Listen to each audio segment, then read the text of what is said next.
How many moms are out there? Raise your hand. Thank you for being such a great representation of God's love and his unconditional love towards those of us who are a pain in the neck as kids. How many of you had moms?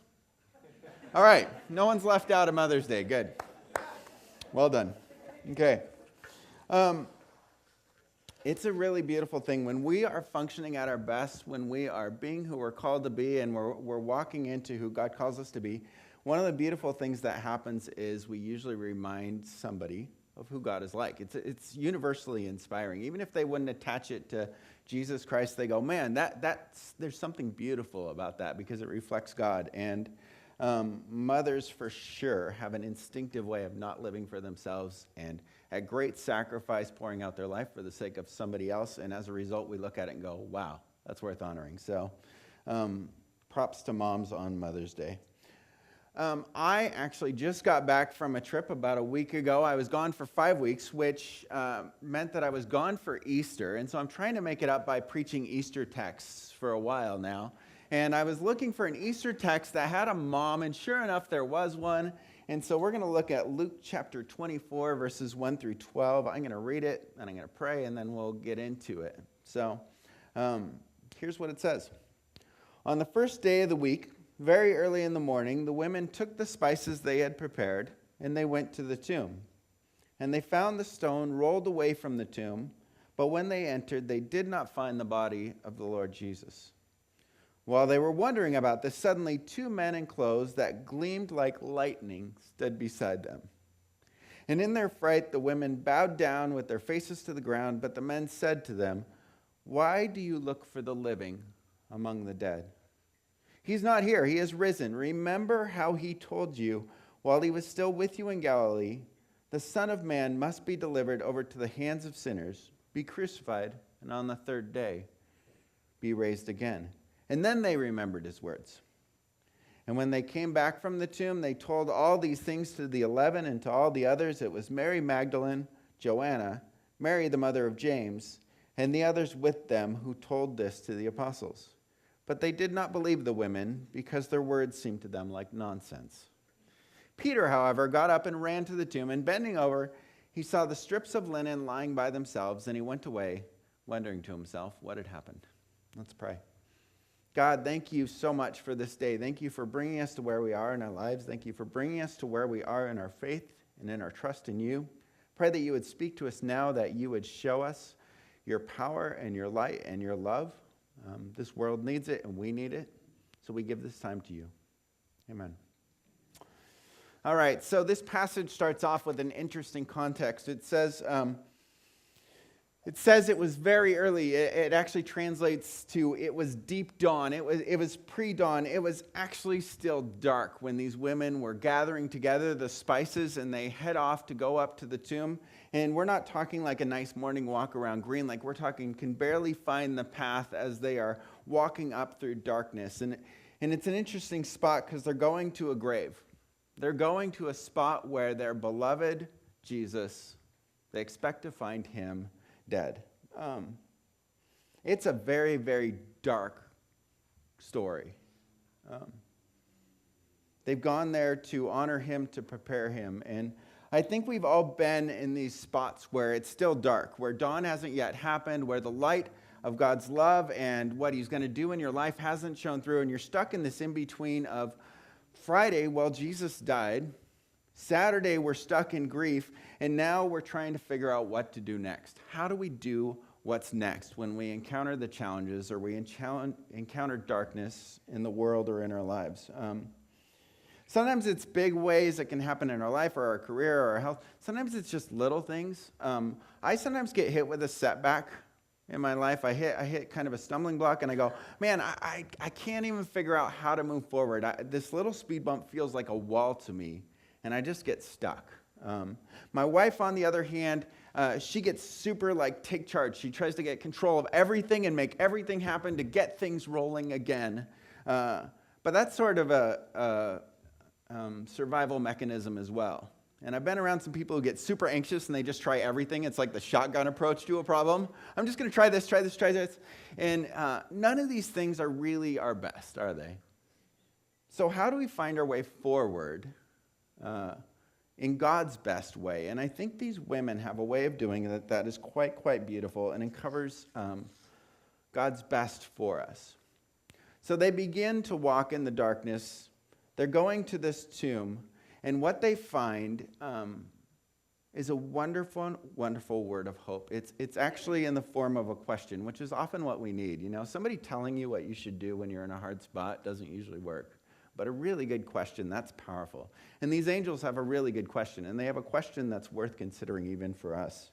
And it's this: why do you expect to find Jesus in this grave? Why would somebody who is the giver of life be held down and dead? Why do you think God is dead right now? You know, when I find things that don't go according to plan, my best laid plans as a pastor don't seem to be working, something that I was hoping would happen doesn't happen, I often pray. And I would love to tell you that every time I pray, God gives me this glorious sense of peace, and then the answer falls down in front of me like a giant neon sign, and I'm filled with the joy of the Lord at that moment. That's not actually how it works. Usually what I get is silence. And I go, God, where are you? And sometimes I think maybe God just left. Like, had something else to do that was perhaps more important or something like that. I think that he's gone, that he's dead. And the angels say something to these women. They say, why do you think God is dead? He's doing exactly what he said he was going to do. They remind him of Jesus' words, that the way Jesus works is through a victory. He comes and does a wonderful ministry, but then he goes into a grave and he dies. And out of that grave comes an even greater victory. And I think of all the testimonies I gave while I was at summer camps, and they generally went something like this. I was a terrible kid. I made terrible messes. And then God showed up in my life, and now I'm all better, and everything's getting better and better and better all the time. It's not a bad story, because it's actually true. That's what God did do in my life, and that's what his transformation has looked like in my life. Problem is, they don't always get the testimonies that go, and then I had a victory, but then this fell apart in my life. And I didn't even know how I would make it through. And yet, God has been faithful and real with me in that too. And now I'm still finding God to be faithful again. But I don't know what he's going to do this time. The funny thing is, this glory to glory to glory approach is not actually how God works. He goes through a grave. God told us he wouldn't leave us. God told us that there would be hard times. God told us that he would use even this, and that he will bring forth his resurrection power, that he is still active, and that he is bringing the world into redemption and restoration. But we need the reminder. They didn't remember his words. I find it fascinating that so many people don't remember his words until somebody reminds them, oh yeah, Jesus said that this was how it was going to go. And this is why solo Christianity just doesn't work. We need reminders. Coming here each week, you get a little reminder through the songs, maybe through the word, that God is still alive, that he is still active, that he is still working things in your story, and that he still is doing things in our world. I just got back from my 5-week trip, and the only person I had to talk to was my wife, because we went to another country. I didn't speak the language all that well. I found out I knew enough to buy something, and they knew enough to sell me something of English. But when I tried to go to that next level of conversation and ask them like how they were doing or what's going on in the town or anything, totally gone. So I had my wife to talk to, but as I was leaving, a buddy of mine shot me a text, and it said, hey, what do you think about reading the New Testament with me while you're on your trip? So we had our little Bible app, and we kept like typing in little notes to each other of like, hey, here's what I read in today's stuff. But I needed those reminders to keep me in touch with the fact that God was at work. Otherwise, it's just me sitting around trying to figure out what God is doing. We need each other's stories. We need the reminders of where God is at work. And as we get those reminders, what we do is we end up doing life together. These women did their faith together. A whole group of them went. We need that if we're going to walk through the darkness, especially together. They also had some character qualities that remind me tons of my mom. And I'm going to do a little bit of mom bragging right now. Let me tell you about my mom. So my mom got married the first time. She had 3 kids in 5 years. That is a lot to handle. And they were trying to figure out how to be married at the same time. And with each kid, they thought maybe this will bring us closer together. And it actually made life more challenging. And so at some point, the guy goes, I don't know how to handle this. He threw his hands up. He walked out. So my mom's sitting there with 2 toddlers and a little 5-year-old girl and says, I got to figure out a way to make my way forward. And so she worked nights as a nurse, took care of the kids during the day. I don't know when she slept. I think me and my mom have insomnia together, and we just don't need sleep. But she found her way. She married my dad. They were together for 7 years, during which they had me, and then they got a divorce. And so now my mom had 4 kids that she was taking care of. She said, I got to find a way to make my way forward through this. Need a better life. We need a little bit more money. And so she came to Seattle to get her master's degree in nursing. My oldest sister was ready to move out, so she did. And so she came up here with 2 teenage boys and a preteen. And she got a master's degree while working as a nurse at night and taking care of 3 boys. Again, sleep does not fit into the equation at all. But she powered through. These women that we just heard about in the text, they had some of the same qualities that my mom did. And the first one is that they had a concern for other people. They lived for the sake of somebody else. They're sitting there, right? Crucifixion's happened. They're sitting there in their grief. They've gone through the same thing that all the other disciples have gone through. And they think, what should we do? Well, some of the disciples went on a walk to Emmaus, and they're heading back home and going, well, I guess the story's over. Time to get back to life. Peter goes back to fishing, says, I got to go make some money somehow. These women go, what should we do? What can we do for Jesus and for other people at this moment, at this dark time? Let's go get him ready to be honored. They go to him, and what they're going to do is they are going to take off the linen cloth that he came down from the cross in. They're going to cover him with oil and spices, and they're going to rewrap him up so that for a longer period of time, people can come to the funeral, long funeral, week-long funeral, show their respects to Jesus and honor him, and then go home without having to encounter his decay. That's their plan. It's shocking to me that they're still asking the question, what can we do for Jesus and what can we do for other people at this moment? It's not how I roll when I get hit with the challenge, when I get hit with the darkness. I'm more of like a man cold sort of guy. Y'all know what that is? There's a few laughs. Everybody knows what a man cold is. Here, I'm going to put the definition up on the screen if you would. I'll read it for you too. It's out there.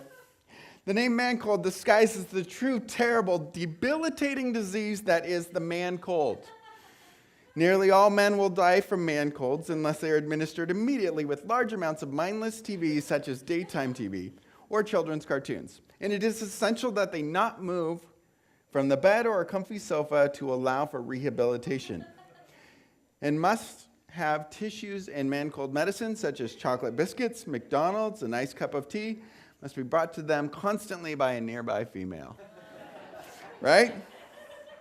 Man colds. That's how we roll.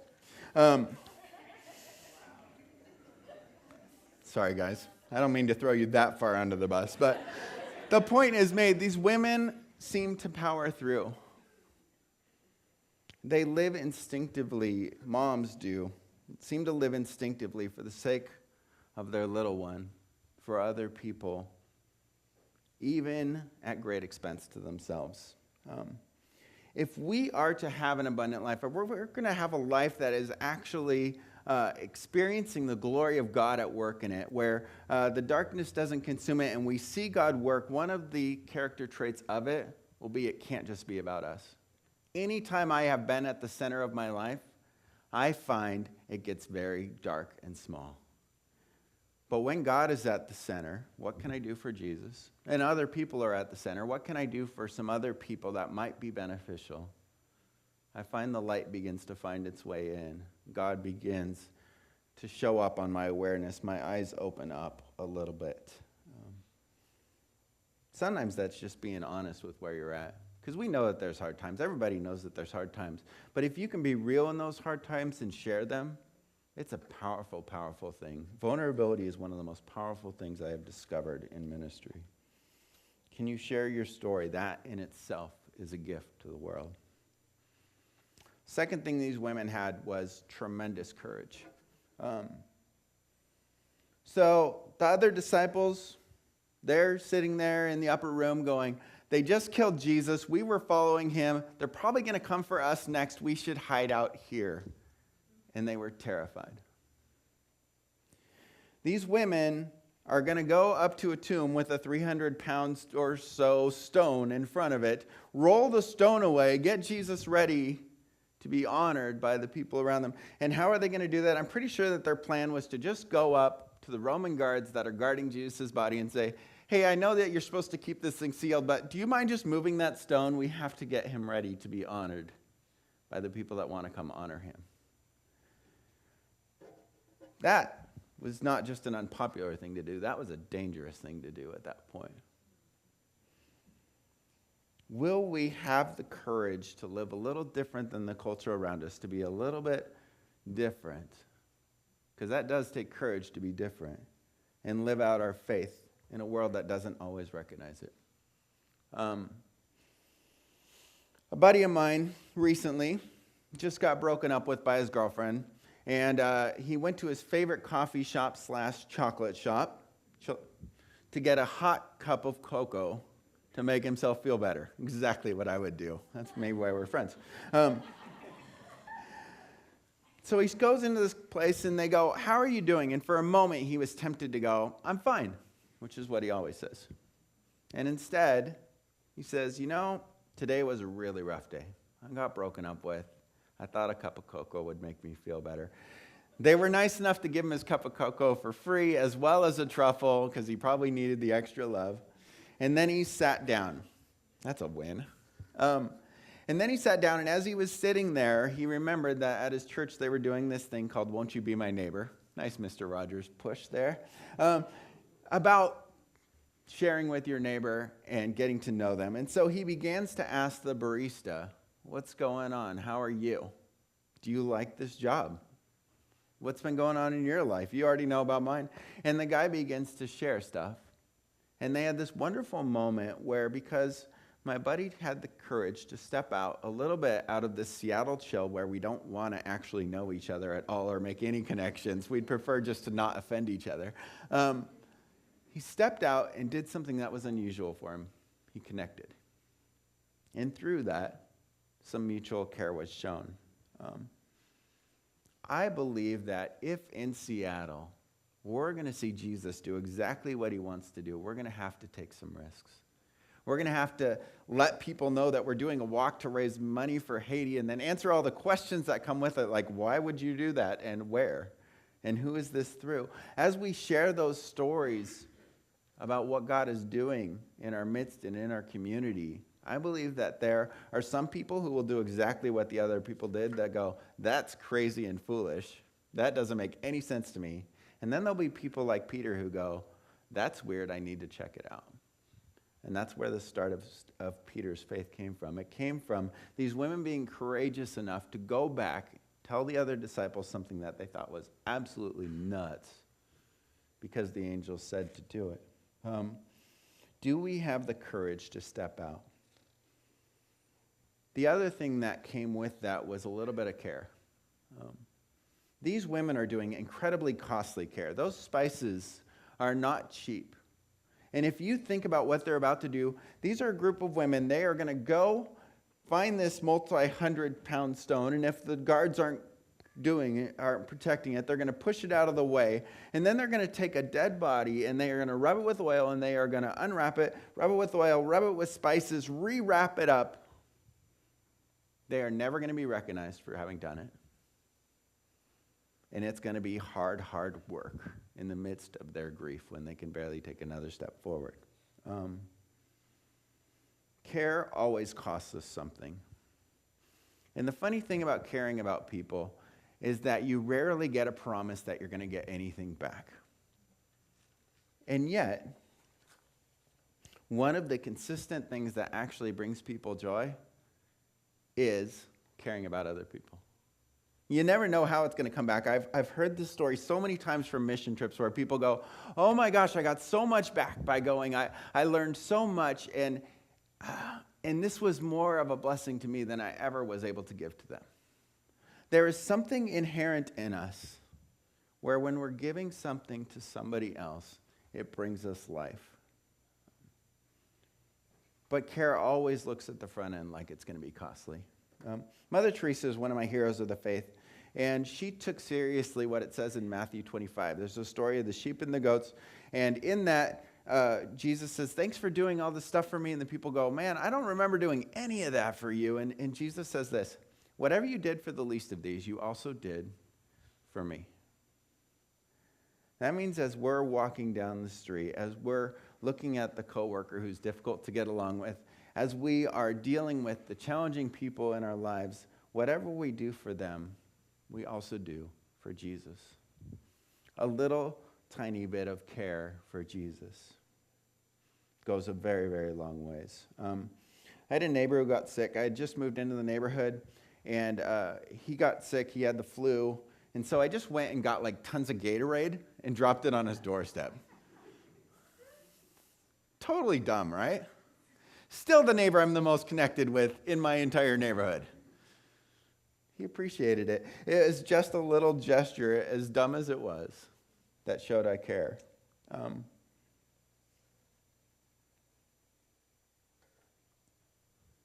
God has shown us tremendous love. He has laid down every bit of his life for us. Even when we've been a pain in the neck, just like my mom has done for me. And by doing so, he gave us life. And now what he asks is, can we pass that on to some other people? Because when you do that for them, you're doing it for him. I want to end by just saying this. These women knew at the end of that time what had happened. Jesus had just conquered death. This power that had been in Jesus was not done. It was actually still active in the world, and it was doing things even bigger than they could have possibly imagined, and they were astounded and a part of it. Meanwhile, Peter is still wondering, what is this thing? The women were the first. They were on the edge. They got what God was doing. They got the joy. They got the hope. They got to see light begin to overcome this darkness that they had been living in. And why? Because they lived for others. They had the courage to live out their faith. They were willing to show a little bit of care. And as a result, they saw God move. Friends, our perception changes more often about God than God changes. God is always the same. He is always active. He is still on the move. He is still doing incredible things in the world, maybe not at the pace we want in our own life all the time, but he's still at work, and he's doing exactly what he said he would do. Dawn is still coming. The day is still rising, and Jesus will come again, and he will reconcile the entire world to itself, and to the extent that we can get on board with that, we're going to experience it and share it with other people, or we'll miss it because we sat in our own darkness. I don't want that for any of us. Let's pray.